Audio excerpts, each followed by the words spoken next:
ખાદ્ય ચીજોમાંથી જીવાત નીકળવાનો સિલસિલો યથાવત જોવા મળી રહ્યો છે। અમદાવાદમાં એક નાન ખટાઈમાંથી જીવાત નીકળી। બીકી બેકર્સની બેકરીમાં નાન ખટાઈમાંથી જીવાત નીકળી છે। ગાંધીનગરના યુવકે ખરીદેલી નાન ખટાઈમાંથી જીવાત નીકળતા હાહાકાર મચી ગયો। ગાંધીનગરના યુવકે ફૂડ વિભાગમાં આ મામલે ફરિયાદ કરી છે। તો આપ જુઓ વિડીયો પણ આ યુવકે બનાવ્યો છે, જે ટીવી સ્ક્રીન પર આપ જોઈ રહ્યા છો। આ વિડીયોમાં જુઓ કેવી રીતે અહીં નાન ખટાઈમાંથી જીવાત નીકળી છે અને આ જીવાત નીકળતાની સાથે જ તુરંત જ વિડીયો બનાવી ફૂડ વિભાગમાં ફરિયાદ કરવામાં આવી છે।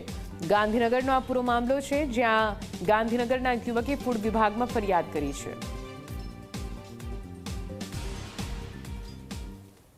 ગીર ગઢડામાં એક સાથે દેખાયો સિંહ પરિવાર। 9 સાવજોના ટોળાના દ્રશ્યો સામે આવ્યા છે। રહેણાંક વિસ્તારમાં આરામ ફરમાવતા દેખાયો સિંહ પરિવાર।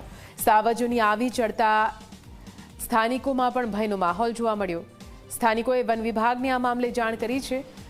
વન વિભાગે લોકોને રાત્રે ઘરની બહાર ન નીકળવા માટે આપી છે સૂચના।